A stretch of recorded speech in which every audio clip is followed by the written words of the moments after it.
Hi and hello watch fans, and welcome to another edition of the Real Time Show with me, your friendly neighborhood watchmaker Tutti Frutti, and my co-host Bon Bon. How are you today? I'm good. As you can all hear, Rob is still drunk from not last night, of both 2 nights ago as well. I'm doing well. I'm actually looking at your pretty face. Oh yeah. I'm scrubbing your lovely beard.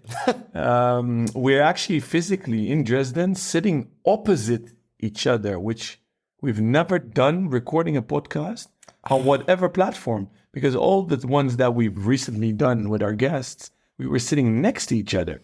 That's true, yeah, we've never been this close. My face has never been this close to yours, and it is thoroughly disturbing, so forgive me if I don't make eye contact for the next hour. Stop it. Stop looking at me so intently. Did you brush your teeth? I did actually, but I've had a couple of coffees since, so just don't kiss me. Oh my God, it's going to be this kind of an episode. Right, so the reason why we are here today in Dresden is not simply because we're having a friendly powwow, it's because we've been with NOMOS Glashütte for the last couple of days, and since our listeners have been asking us how the 4th annual NOMOS Glashütte forum went, we thought we would start our Q&A session today by answering in general and then more specifically, because earlier this week, or late last week, we saw another one of the new watches from NOMOS drop, and we can discuss that one in detail because we have been schooled by NOMOS on exactly what is special about it. But first, Alon, some overall impressions of the forum. Is it your first time here? What do you think about it? Go. Yes. So, second time in Glashütte. Had the honor to visit NOMOS multiple days on a previous trip with an ambassador training, which was awesome. Unfortunately, missed out on the first 3 fora or forums. Big discussion about Latin. I prefer to say fora, but let's keep that aside. I had to miss them. On that topic specifically, I agree with you in this case. I would absolutely say fora. I think forum on the internet has become an established, or forums has become an established plural for specifically that, but that's interesting. Well, I believe that if you talk about different internet watch forums, different entities, like different websites, you add an S, like fish and fishes, different species of fish. So when you have different species of fish, it's fishes, and you have one kind of fish, and there are multiple fish, it's still a school of fish and of fishes. This has taken a very strange turn already. Okay, let's Google that later, because we're on flight mode, so we don't have internet. So back to fora. So the first 3 fora I've missed due to Jewish holidays. Unfortunately, I promised NOMOS I would make it. Luckily for me, it fell in between the holidays. So I hopped on a plane with a lot of, like now can call them colleagues. They were friends, Dutch media, including one stranger from down under that flew in through London. Our dear friend Andrew McUtchin, who's been on the show. So we started a party already on the plane. It's been 2 amazing days. NOMOS hosted us in Dresden. We had a lovely dinner, amazing mix of retailers, watch journalists, and I don't like the term, but they are actually influencers because they call themselves influencers. Yep. Which was nice because they have a different view on watchmaking. They have a different approach of sharing their passion, of love for watchmaking, which you always learn from them. So that's fun. Then, next day, we took the pilgrimage to Glashütte, which is an amazing town in a valley. You literally have all the watchmakers in a radius of less than a kilometer. Yeah, about, yeah. NOMOS HQ, although they have multiple locations today, I'm not even talking about Berliner Blau, which obviously is located in Berlin. In Glashütte, they have 3 locations. In the Glashütte area specifically, yeah, because the thing is, because of the legal designation of what it takes to be regarded as a watch made in Glashütte, it was necessary to expand the territorial catchment area of Glashütte slightly to include somewhere like, for example, Schlotwitz, which is actually where NOMOS Glashütte's manufacturing facility is located. It is so close to Glashütte proper, it makes no difference, but it was a necessary legal distinction to make. And that's actually interesting that you raised that, because it's very important for dear listeners to know, or I find that important, but who am I? Like Parmigiani, Parmigiano cheese. I just made a Freudian slip. Parmigiano cheese, it is protected geographically. Yeah. So all the cheesemakers have to be in a region. Champagne, same goes to the grapes in the Champagne region, etc. So Glashütte watchmakers have to be located and produce their actual watches in the region as you described. And what threw me off as a kid, I never understood the /SA behind the place name Glashütte, because I was always conditioned that an SA is a incorporation in Switzerland, for example, or France. Right. So for these schmucks like me that got confused, SA is an abbreviation or a short acronym for Saxony, Correct. which is the province, The German province, Bundesland, which used to be a kingdom.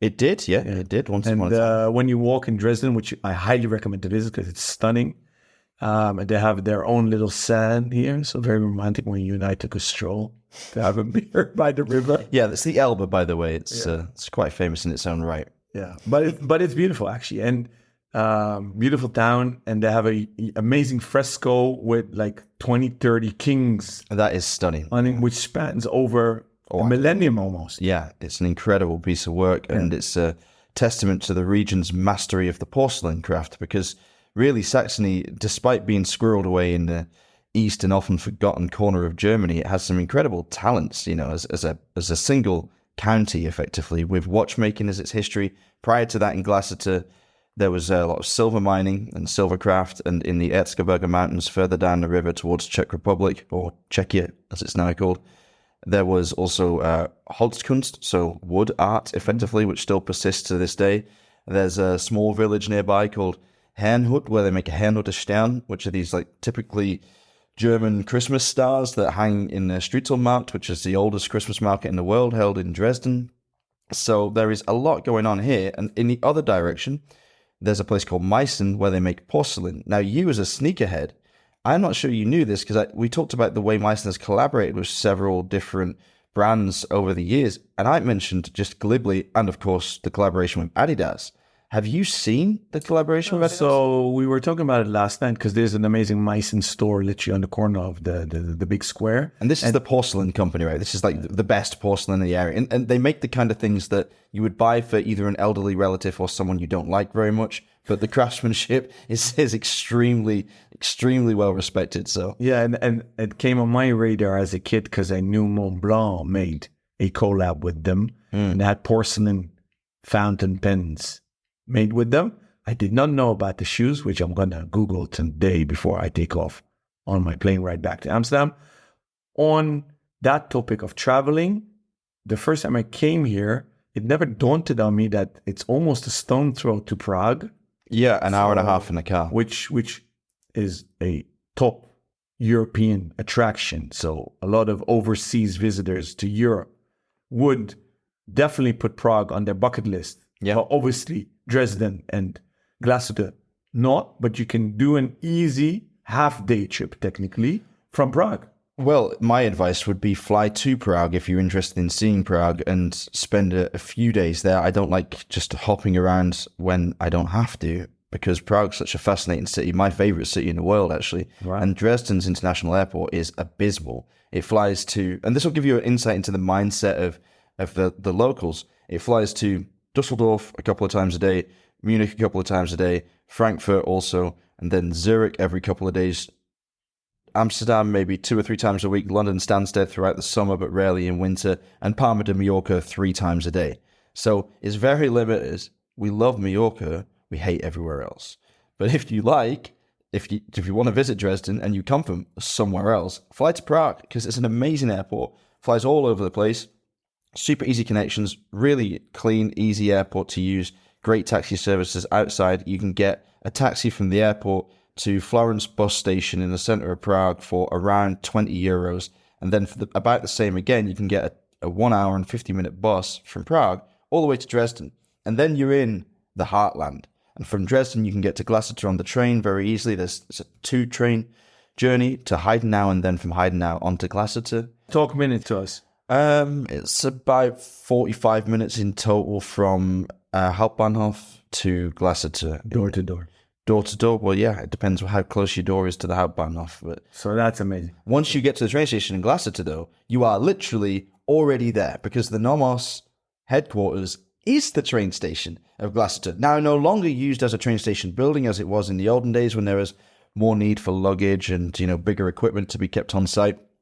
But it is literally built in the same building. And that is one of the most charming places we have ever seen. And it is a gorgeous, iconic landmark in watchmaking and also the town's history. But we were not celebrating NOMOS's 4th annual forum there. We were celebrating up the hill in a church that NOMOS bought about 5 or 6 years ago and finished renovating soon after. And they now use it to host guests and events and also to allow an artist to come in and stay in residency for 2, 3, 4 weeks at a time to create whatever art they want, whether it's sound sampling the sounds of Glashütte, and there aren't many because it's a very sleepy town, or whether it's painting or photography or video production, podcast recording even.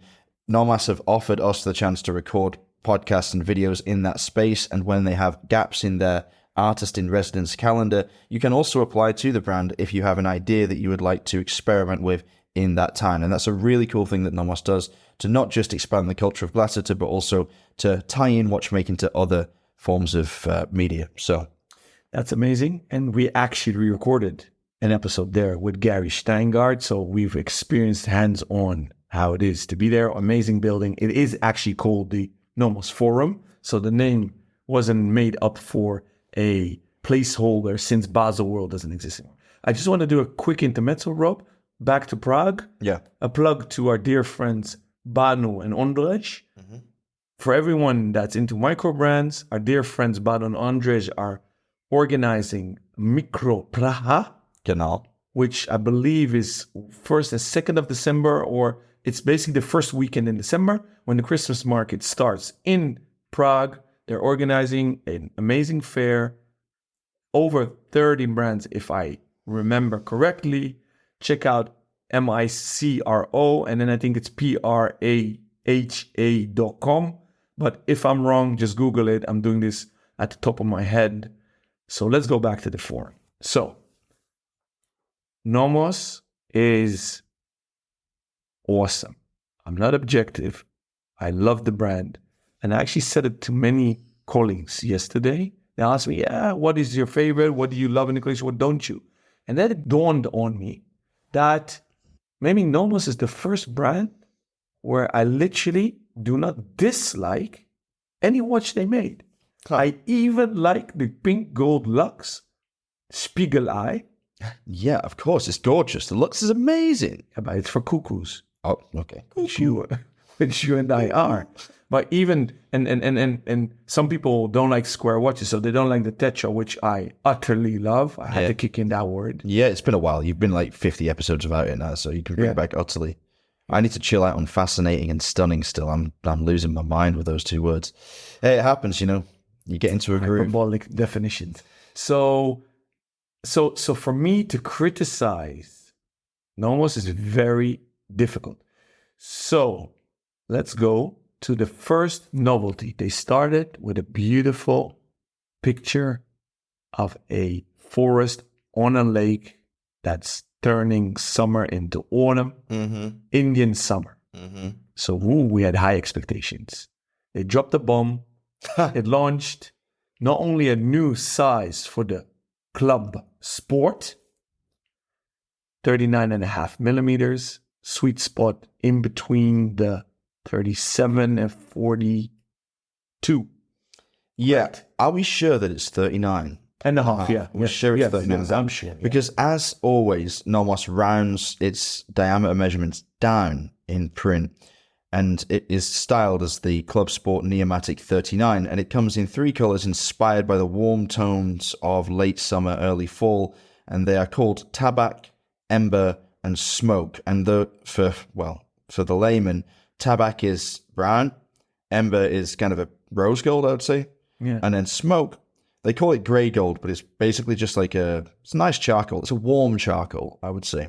Yeah, so they called them indeed bronze gold, brown gold, and silver gold or something like that. Yeah, something like that. So the official titles are indeed Tabak, Ember, Smoke, references 760, 762, 764 with the open case back. The cool news is they stick to the traditions. You can get all three models with open or closed case backs. So the difference between an open and a closed case back is $390. Euro, I don't remember correctly, but it's somewhere around there. Take a 10% off exchange rates, etc. VAT, no VAT, sales taxes. But bottom line, way below 4K US dollars, you have a banger in-house Neomatic caliber. DUW 3001. Rob, correct me if I'm wrong. Yeah, that's right. 3001, yeah. Amazing caliber, thickness of the caliber. 3.2 millimeters or 10 stamps, yeah. 10 very stamps. good, yeah. I love that. It's thin. It's made in-house. Love the caliber.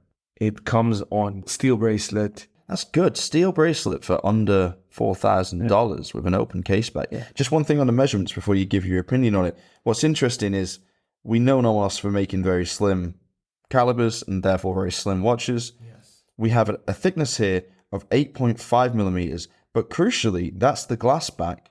The stainless steel back is actually 0.1 millimeter thinner, so it's 8.4 millimeters, and it's really nice that they've written that in the technical information so people are aware, because it's understandable why that is the case, but you don't often see people write that. No, and it's amazing they shaved off only 0.1 millimeters, but it shows how serious they take their own quality and they listen to the market. And I never speak about lug to lug, but this shows that NOMOS respects watch nerds. They added to the specs on the data we got an LTL, lug to lug, 49.5. Why is this important with NOMOS?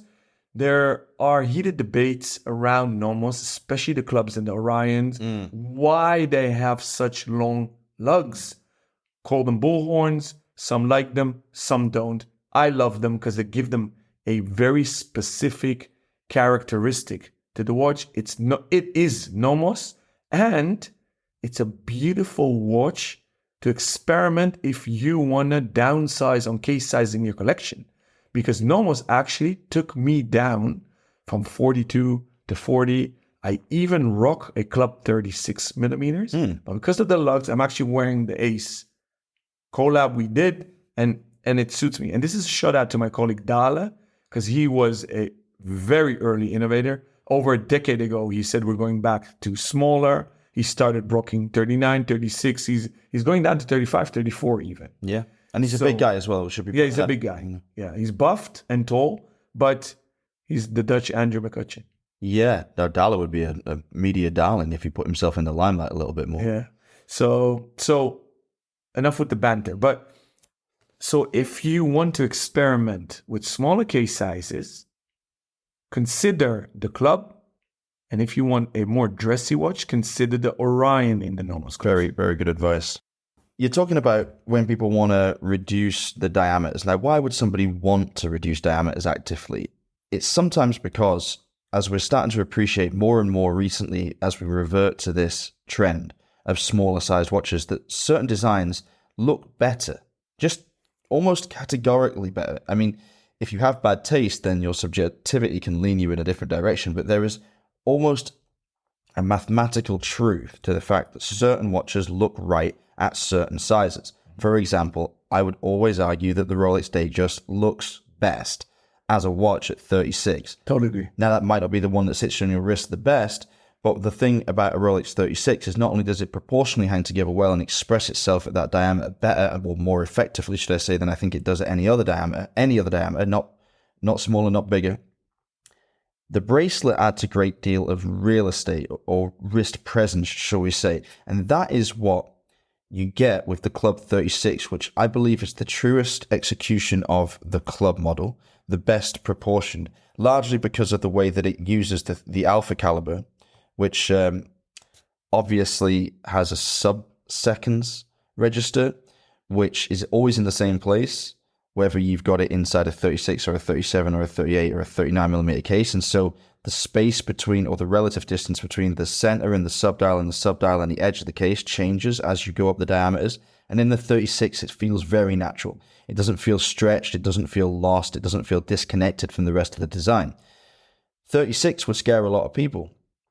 36 with a kind of playful, youthful font as is used in the club and the club campus models would also turn a lot of people off. But those long lugs, those bullhorns, there's a great description of them. They add this presence to the watch in that it takes up quite a lot of your wrist, but it doesn't dominate. It doesn't overrule. And then the second thing to consider with what we're seeing with NOMOS, and it goes all the way back to my old visual impact index, which was attempting to express the true to size-ness of a watch but on its measurements alone. And NOMOS is actually very bad at expressing true to size-ness based on its measurements alone. The Orion, for example, as you mentioned before, it comes in a 33, a 35, and a 38 in the manual collection. The 35 is what we would recommend to people who normally wear 38 or 39 or even 40 millimeter watches, because the 38 has such an enormous, expansive, edge-to-edge dial and slim bezel and elegant long lugs that it wears more like a 42 or even 43 millimeter watch, or at least it looks like that from a distance. So having smaller diameters in NOMOS, even diameters that would blow your mind in other brands and would look ridiculous, like you'd never wear a 35 millimeter Breitling Chronomat, it would look like a tiny little pebble on your wrist. It'd be so tall and so thick and so convoluted. But because of the purity of NOMOS's design and the addition of these long lugs, which do get criticism away from the wrist, everything makes sense the moment you strap it on. So, lovely, well done. And it's beautiful that you raised the topic of the date just 36 or date, but it started off with the date just, obviously, back in 45, I believe. And I'm actually reading Thomas van Straten. Oh, yeah. His book, the vintage book about the date, just actually. Good book. So, yeah. So he has a few left, I believe. So if you are into vintage date, just go run, because he's not reproducing them nor republishing them. How dare. Yeah. So I quickly jumped on the bandwagon. I'm actually reading it from cover to cover. Now, and now listening to you, it makes sense, because the club was launched decade plus, 10, 11, 12 years ago, and it was only available in a 36. It's a reference 701, 703, epic, legendary. We at Ace loved them so much that we kept on buying them even though they were out of production for years. So upon our request, they made special batches. I'm not talking about the collab we did, because our last collab was a tribute to the 701 and 703. We made a closed and open case back. The good news is it's back, because officially it was gone. We got the 701.1 back. And the 703.1 back. Let's just touch on that for anybody that isn't familiar with NOMOS's referencing system, or the fact that they do closed case back watches. So that's solid stainless steel case back screwed in, as in threaded, so turned into the case, and also open case backs with sapphire display windows. So they have two references for each model, and they're normally 1 or 2 numbers apart from one another to keep things simple. In this case, we have the 701.1, which has a stainless steel back. Its retail will be 1,500 USD, and the 703.1 Club with a glass back at 1,800 USD. Now, these prices are extremely attractive for an entirely overhauled classic that has been much missed in the collection. So tell us what your audience at Ace particularly loved about the original 701. So it was, for the time, a bit quirky. Yeah. Which technically everything in those is. It was the first waterproof watch, because it's 10 bars waterproof. Yeah. When that launched, all NOMOS watches were 3 bars. It had a more sporty case as well. Silver dial, but the hands had red filling. They weren't luminous. Yeah. In the original. Right. Correct? It's very difficult to make a dark color luminous. Yeah. They exist. I mean, until recently, anything on the red spectrum was an absolute nightmare. And I think we covered this extensively in the Archanaut episode with Anders a couple of weeks back. The new Archanaut Pongo Orange was the hardest of all the new Archanauts to make, because Orange, while it has the same strength of the mission, it doesn't have the same duration of a mission, and it drops off a cliff. So Red Loom in those days, decade plus ago, that wasn't really a thing that people messed around with. Only Jean-Claude Biver tried Black Loom with the Hublot Big Bang, much derision at the time, in fact. Anyway, please continue.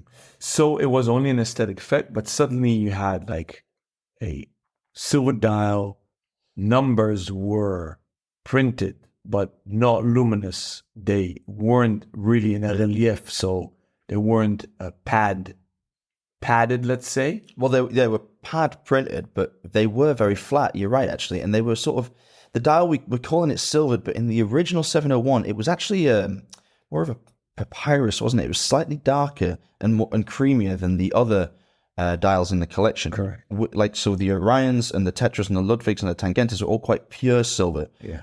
The club had that warmth to it. In the colors that they used with the red filled black outlined hands, the sort of charcoal numerals and the red 5-minute numerals around the outside, teamed with the almost burgundy brown strap. Which was also new because everything was black. Right. That's why it looks so different, because it suddenly became this kind of warm and like inviting prospect. And more to the point, it was 1,000 euros. 1,080 euros. Yeah. For years on end. Yeah. Yeah. What a crazy price. Yeah. For an alpha in-house made hand-wound caliber. So, and newbies to NOMOS or newbie collectors know that the club campus collection is the vibrant collection today. A lot of fun colors, 2 sizes, and the awesome Cali dials, California dials, or call them Byzantium dials. What does that mean? Top half is Arabic numerals, bottom are Roman numerals. That adds even more fun to the watch. So that's the fun collection. But the original club just had the 12, 2, 4, 8, and 10 as Arabic numerals. The other numbers were indexes, batons. Now, NOMOS took the 911 route. I don't mean the Autobahn, and it is not in reference to their watch, the Autobahn, meaning evolution over revolution. They said, we're going to bring it back into the 20s, because it was already a 20th century watch. So into the 20s, into a new era, new decade. It did not get the campus makeover, so it's still those numbers, but they outlined the numbers like the campus models. The numbers are now luminous. Yeah. The hands are red but luminous. Yeah. The sub-second dial got the 60, 20, 40 on the sub-dial, which the original 701 and 702 didn't have. Yeah.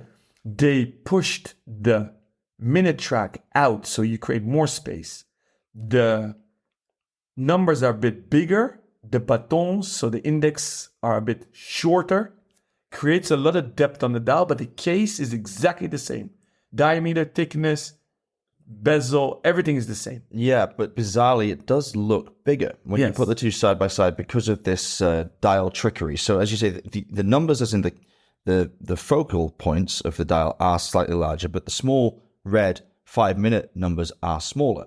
The dial has now got a whiter silvery finish, so it's a bit more high contrast than the original. It steps away from that warmth, homogenized it slightly better with the rest of the collection. Not only is the red filling on the hands now luminous, there's more of it because they slimmed the frame of the hands and they added more red. So that pops a lot more. That was a masterstroke in my opinion. That really makes this watch look incredibly sporty. For some reason, I looked at it, it looked like it was smiling back at me. I have no idea. It's not like the hands are in a funny position or anything like that. There was just something so vivid and nice about this watch. The outlines on the numbers, so it's black outlines around charcoal loom, which is low performance loom, let's face it, in the dark. NOMOS say the same thing, but it is an upgrade. It's an actual upgrade. So even though it's not the best loom in the world, it's better than what came before. Overall, it's been a massive, I believe, update. There are going to be some people that still pine for the original 701, but I'm not sure how you feel about this. I'd love your thoughts on it. In fact, I've got 2 things I'd like to talk about on the club subject before we move on, and both need your heavy input. I don't know what the reputational effect of a brand discontinuing a model which at the time, so right at the time of the 701, was popular, but it was not as popular as it became as soon as its discontinuation was announced. And people rushed to buy the watch they'd sort of been putting off. Thought they'd buy it on a rainy day when there was nothing else around that was better or more exciting because it was just €1,000. They rushed to buy it. And then once it was truly discontinued, it became a bit of a cult classic. And people would, go on pilgrimages to find these watches and meet up with collectors looking for someone that wanted to sell a 701. And nobody wanted to sell a 701 because there's no bloody point. Even though it was so desirable, the prices never got so stratospheric that it was really worth it. Like, even if you double your money on a 701, that's going to get you €1,000 and you're going to lose that cult watch. So most people just held them. They kept them. That was really interesting. And so to bring that back into the collection identically, I think instinctively would be a really bad, impossible thing to do, in fact, because you kind of destroy the legacy. You would risk, and although you shouldn't be too worried about the feelings of individuals, on a case-by-case basis, you would risk upsetting a lot of people who had been thrilled by the ontogeny of that model, to have acquired it when they did, and to have kept it when they had the chance to sell it, and now that their model would lose value in their mind. So what do you think? Do you think a brand can bring back a classic exactly as it was, or does it need to update? Very interesting. So I respectfully and totally do not agree with you. Cool. Two things. NOMOS is not a hype brand. They're not in the business to hype. They're in the business. They're here because they want to make new watches, meaning new designs. They're carved out their own way, their own calibers. It's a family-owned company. They are independent. They strive for independence in everything they do. They are not busy creating hot air balloons, bubbles, hypes, and they listen to the community. Facts are, they made a collab with us, a three-way with NOMOS for life. He was maybe the first Dutch collector and worldwide NOMOS influencer. Yeah. So we did a collab with him to pay respect to him. NOMOS loved the idea.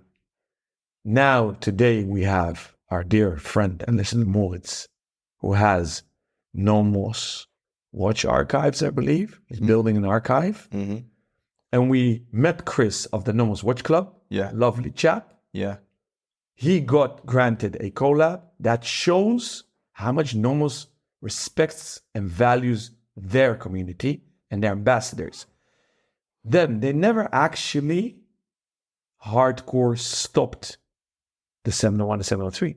Because in all these years, we kept on buying batches. I'm talking about 2-3 dozens at a time, even more. So at Ace, we always had them in stock, but in batches. If they were finished, we had to wait for the next batch to honor all these collectors worldwide. That was actually the fueling source of energy, the source of energy that fueled minimatical.com. So Gary Steingard's favorite watch, the Minimatic, which is discontinued today as a model, which housed the first Neomatic caliber of him. Yeah, that's correct, 2015. So at Team Ace, we loved that watch, which was an underperformer, but NOMOS is often light years ahead of trends in the market. They're market makers and trend setters in the literal sense of the word. So we set up minimatical.com as a blog. That was actually also an archive. We wrote about all the special NOMOSes in the world. So that evolved into a web shop for straps. And at a certain point, we started selling 701s and 703s there. And they are big quantities. So you're telling me that the 701, 703, even though it was like technically discontinued, was to the established retailer network still available in drips and drabs over the years to supply to the collectors that desperately wanted one. Maybe that's some of the reason why the price has never really leapt up to the point that, made it worth selling, because they were available just on the down low. Exactly. And I'm not saying that they produced it because of us. Maybe they did. I don't know. Never asked. We definitely weren't the only ones who had access to it. Right. Because you could buy NOMOS watches on their own website, and they have their factory boutique in Glashütte. Yeah. But what I love about NOMOS, they have a long-term vision. They are not run by stock exchange rates, by big boards, quarterly figures. So they meander like the river that runs through Glashütte. They take their time. And if somebody's that passionate about the watch, why would they kill it? So that being said, what other approach could they have taken than the 911 evolution, design evolution for this watch? So it's very natural, very logical, and they did a killer job. Just so that people know, when Alon says 9/11, he's talking about the car. Yes, sorry, this is not the date stamp, September 11, what happened. No. This atrocious events that happened in 2000. Yeah. If you're not a car guy, then maybe just give a brief history of the Porsche 911. So the Porsche 911 is one of the most iconic sports cars ever. It's a design object, and what the Porsche legacy is, don't change a winning formula. So with the evolution of technology and time, they always polished up designs or upgraded them to times, but you can always recognize a Porsche 911 from day one till today, and you'll see the lineage, the evolution of the generations. The only brand that really follows that design analogy is Rolex. Yeah, you talk about it all the time. Yes. Evolution, not revolution. It's Correct. The Rolex motto, really. Yes. So my question back to you, you said, like, what else could they do with a model of such cult status? Well, my response is, if they were actually supplying it low-key to retailers to satisfy existing customers, which is actually something I kind of like, because strategically, globally, and from a communications perspective, there's all sorts of reasons why a brand should discontinue some models and at certain points in its history when it wants to shed its old skin and move on anew. But at the same time, it obviously can leave a lot of people who missed the boat, whether through their own fault of inaction or otherwise. And for NOMOS, or a brand like NOMOS, to actually honor their desire and say, okay, no, we're going to make you the watch you want, even though it's a little late for our planning, is quite nice and quite rare. But if that were the case, which obviously it is, because we know firsthand that that's actually happening, could they have brought back the 701 and 703 exactly as they were and not experienced a major backlash? And therefore, did they do what they did? Because, as you said in the 911 design strategy, they wanted to make it better, and they identified in the intervening years between its launch and now things that they can do now that they couldn't do then, and you think they want to just give for club 701, 703 the full works? Good question. So technically, they could have brought it back as is, would have sold this exact same quantity of watches, I believe. Yeah, because it never went away, really. They spent a lot of R&D and IP. I mean, Berliner Blau was put to work, and it took them quite some time, and I understand why, because all those that are creative or design know that less is more, and shaving things down is maybe the most difficult thing. Yeah. Also, writers know that. Bring down words is very difficult. Those that have written a thesis know the problem. So it cost them technically a lot of money to do that. So commercially, they're charging the same price as the Club Campus, which the old price was idiotic. Okay? So it doesn't make sense. So the price is brought up to par to the Campus's prices, which is fair and very reasonable, and a lot of bang for your buck. It's incredible. All these watches. Incredible. Still today. So could they have brought back easy? Would they have made it a Campus? And I know I'm looking for the English word, but in Dutch we say heiligschennis, so sacrilegious. Yeah, sacrilegious. Sacrilegious is the right word? Yeah. Yeah. So that would have been sacrilegious to me. And that would have been a big no-no. And then I'm like, ooh, somebody's been eating mushrooms in Berlin, and now they've lost their mind. But you see that NOMOS doesn't lose their mind. Yeah. They know what they're doing. And it really took me 3-4 minutes, because they put it up on the whiteboard, on the screen, on the huge screen, and they just said, "Hey guys, the 701 is back." And then we said, oh, yeah, it's back. Nothing changed. And they said, and then they checked us. And then they said, did something change? The whole room, like literally with 100 people plus, Yeah. was quiet. And I didn't see it either. And I handle a lot of 701s and 3s. And we made a freaking collab. So we internally said, how do we pay respect to that model? That was exactly the second part of my question. There's two things I wanted to ask you about, and this collab is definitely one, because we only really noticed, in fact, you noticed at breakfast this morning when you were looking at the watch you were wearing, the watch that you were involved in designing as a tribute to the 701 in a vastly different colorway. You've got a dark blue navy dial with orange numerals with white outlines. With a lovely watch, by the way. Limited to how many pieces was it? Open case back 100, closed 50. Okay, so 150 pieces in total, this dial. And it had the 12, 2, 4, 8, and 10 arrangement of the original 701. Proportionally, we thought, oh, it's the same, but there was a detail which snuck through the design process and onto the final watch, which until we saw the new one, hadn't really occurred to you as being as novel as it was, and that was the 20, 40, and 60 on the subdial. Because it feels like it was always there. Correct. So tell us about that. So I had the honor with my team to design 6 NOMOSes. And we've designed more due to COVID. Some are frozen. They're benched, as the Americans would say. Yeah. Sports terminology.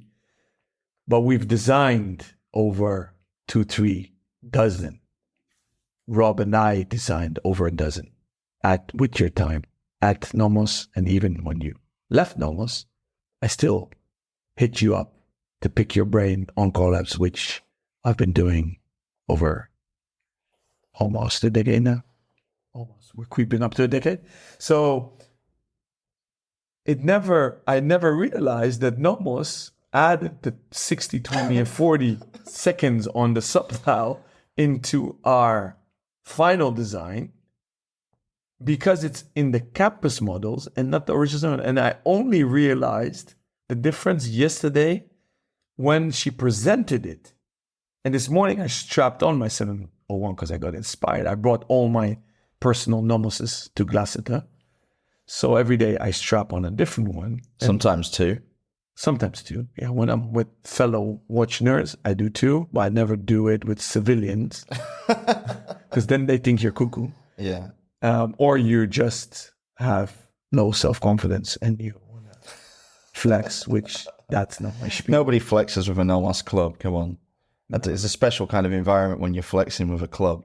That's true. Maybe a NOMOS for Life get together. Someone walks in with like a really rare model from the mid 2010s and everyone goes bananas. Like, look at the subdial on that club. Ah! Said nobody ever in downtown New York, you know.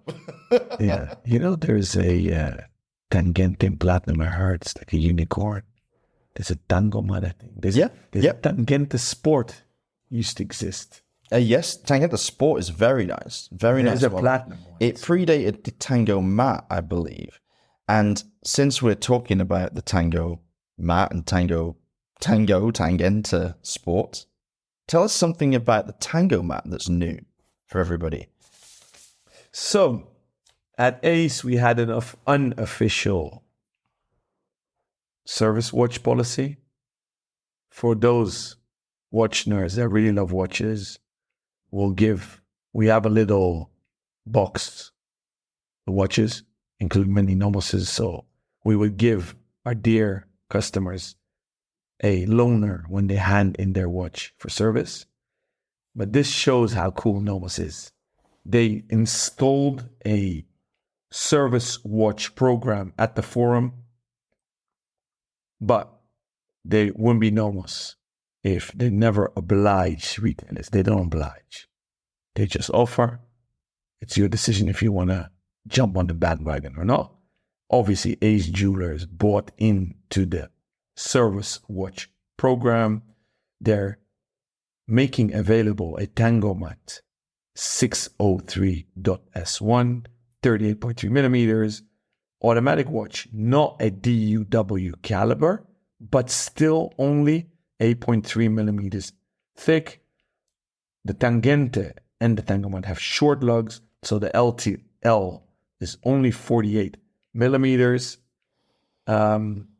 Super cool. So obviously at Ace Jewelers and all those dealers that are really NOMOS heads, Yeah.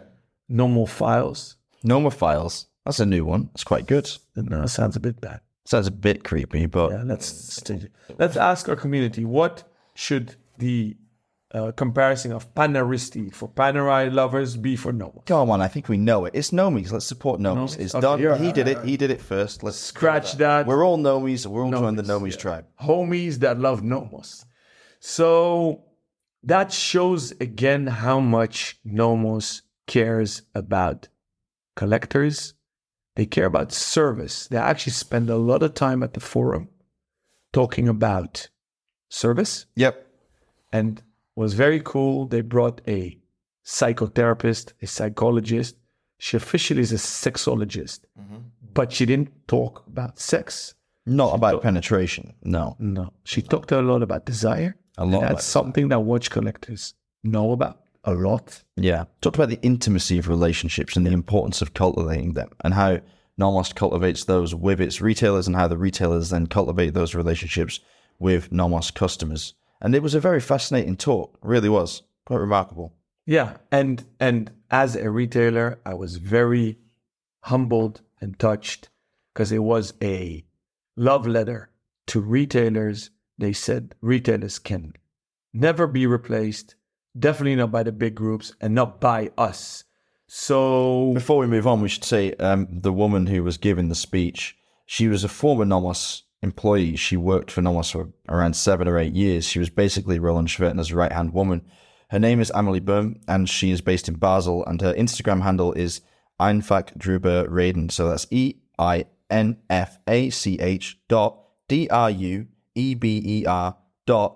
EINFACH.DRUEBER.REDEN. So if you do feel like you would benefit from talking to an experienced and very welcoming sexologist, then you can contact Amelie there. if you want to talk about your psychological relationship with your watches, Yes. we actually talked about bringing on a psychologist on the show. Maybe it should be. We could get her on because she knows her stuff about watches, that's for sure. That's a good idea. Okay, so should we just say, yes, this is not all, more to come. We don't want to break embargoes. Yeah, I've had Stay had enough of breaking embargoes since my rant a couple of weeks ago. Stay tuned. There's some firecrackers coming till the end of the calendar year 2023. I'll tell you what, and we'll shut up. We'll give you the dates so you can put them in your calendar because I don't think anyone minds that. Okay, stick it in your calendar for the 19th of October. So that's very soon upon us. There's something new coming there. The big one, the really big one that we are very excited about behind the scenes is the 2nd of November. So, And that one is important because we don't like to play the FOMO game, so the fear of missing out.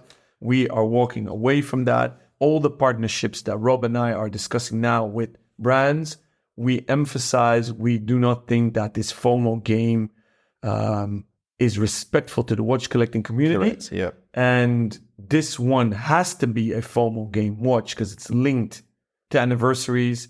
So we respect that Nomos did that. So this one, I would definitely put in your calendar. If you're a Nomi, Yeah, if you're a Nomi, you're probably not going to want to miss it. It is something really, really remarkable, and I've never seen anything like it. Shall we move on to, I think we can handle maybe one more question? do we have time? We have a little bit of time. Right, yes, time for one more question, and this is a very basic question that nearly every watch blog in the world is very adept at answering on an episodic basis. However, we never really address the issue, not unless we're asked. And the question is, what are you both wearing today? And it came from Becca on IG DMs. She slid into the DMs with an innocuous question. And I thought, you know what? Let's do a wrist check for once, because we happen to be wearing, well, you're wearing 2 watches. As mentioned, you're wearing a NOMOS Club. But on your other wrist, you're wearing the same watch as I'm wearing, and that is a what? Sequent Say, solar oh, charger. say it again. Sequent solar charger in a limited edition made together with our dear friend Romaric Andre, aka Second.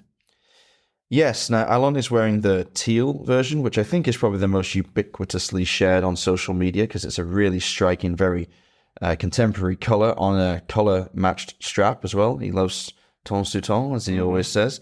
I, on the other hand, have got the jellyfish version, which has got a transparent case on a black silicone strap. 22mm lugs, we believe. No taper on the strap. A very thin and signed buckle. Extremely small and close together holes, so you're able to get a snug fit on the wrist. But why are we wearing these watches? How have they come to be upon our wrists? So we've talked a lot about Agent Buchman, a friend, a very good designer.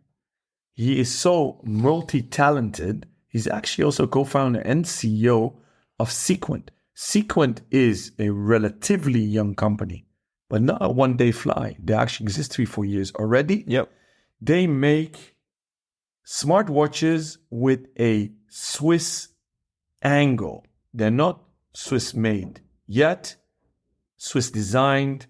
They are connected watches. I don't really like the term smartwatch. Yeah. Okay, for the sake of it, let's use smartwatch.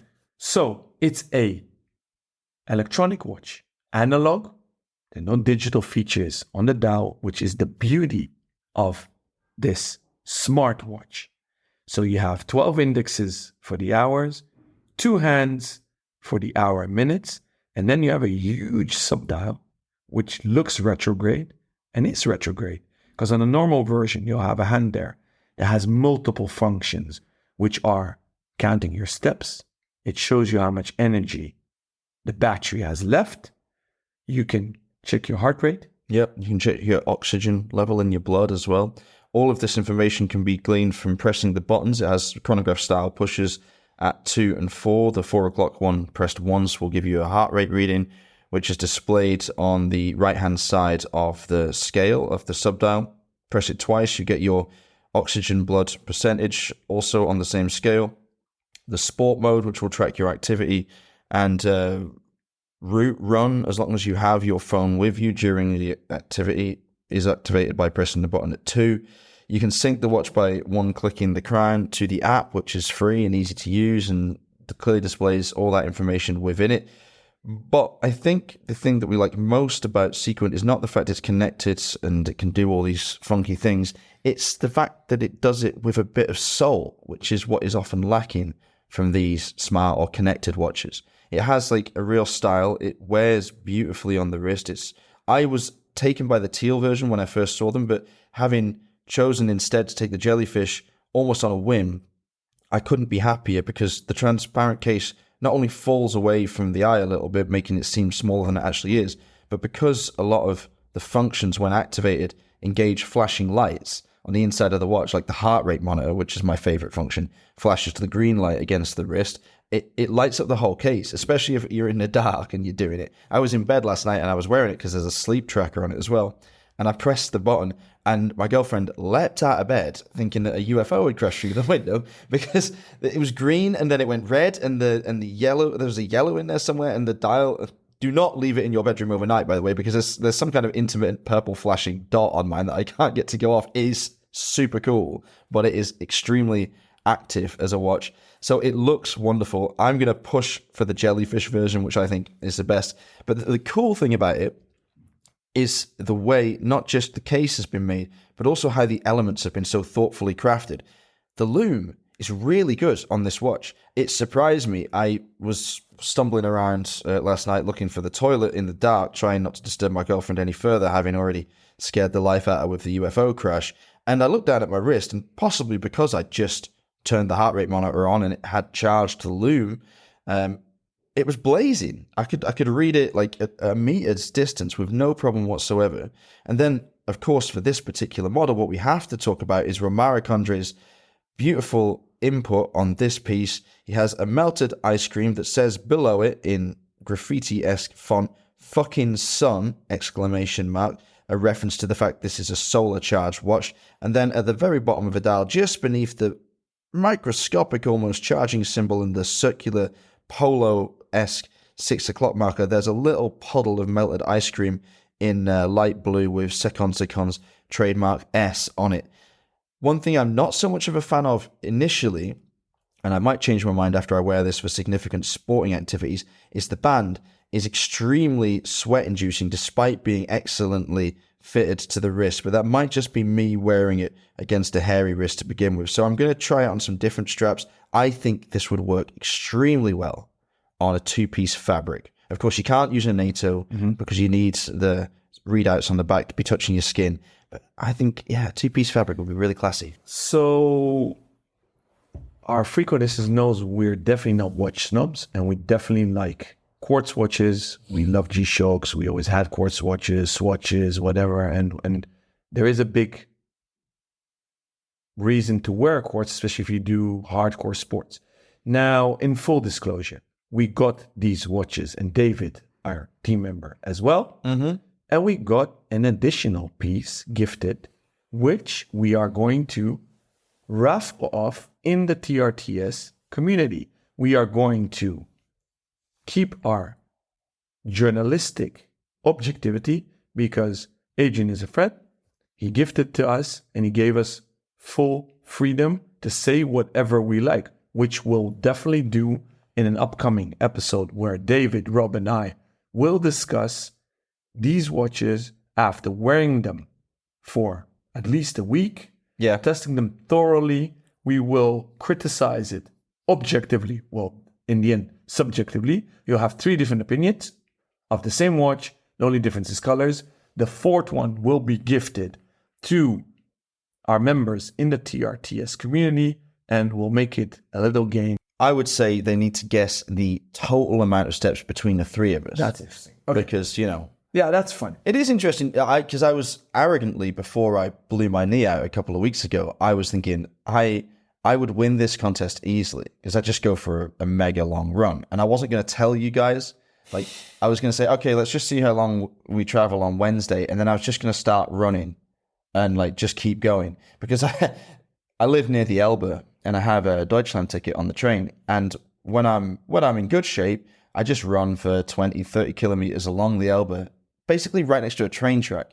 And every 3 or 4 kilometers, there's another train stop. So I was just going to start running and see how far I got before I got bored or had to, you know, go do some proper work and then just get on the train and go home and not tell you that I'd been out all day. I am kind of happy you blew your knee. Yeah, as I blew my knee out, so I can barely walk, let alone run. Yeah. So if people were guessing now, I actually don't know. I guess you put in a lot of steps. No, I don't. I'm a retailer, dude. I get the feeling you're pacing around the store, you're following people about. Like, do you sit on your ass as much as David and me throughout the day? I don't know. You're pretty active. I do. Popping out for lunch, no. seeing your mates. You're a dad. You got 2 kids. Yeah, no. All right. So, but I started working out more. So interesting. Anyways, we don't need to bother our dear listeners. So we can't say just who out of the 3 of us, because then there's only 3 choices, and we've got 100 members. So we're gamifying it. We're making it easy. So obviously, we want to grow the community. Listen to the next episode. This was just a quick intro because back when we're wearing them, we're really experiencing them. Next episode, we'll give the official game rules. Yep, and the time frame, and we'll probably launch it on our Instagrams as well, so you can follow us there, which would be a good idea because there'll be more giveaways coming, and we'll probably do them through those channels and maybe a new Instagram channel as well. So keep your eyes peeled for that. Yes, because we're going to celebrate our 1st anniversary, which is November, with a lot of gifts, because who has a birthday needs to share. Exactly. And if you would like to learn more about those gifts or the podcast, get in touch and take part in the show or join the network. That's our WhatsApp community. Then please get in touch with us either via Instagram. I'm there at RobNuds, ROBNUDDS. Alon is there at ALONBENJOSEPH. You can contact us alternatively via our emails, either Rob or Alon at therealtime.show, or via the contact form on the website, www.therealtime.show. Please like, subscribe, follow, share the podcast, and if you have time, leave us a nice comment and review. That would be very much appreciated. Until next time, stay safe and keep on ticking.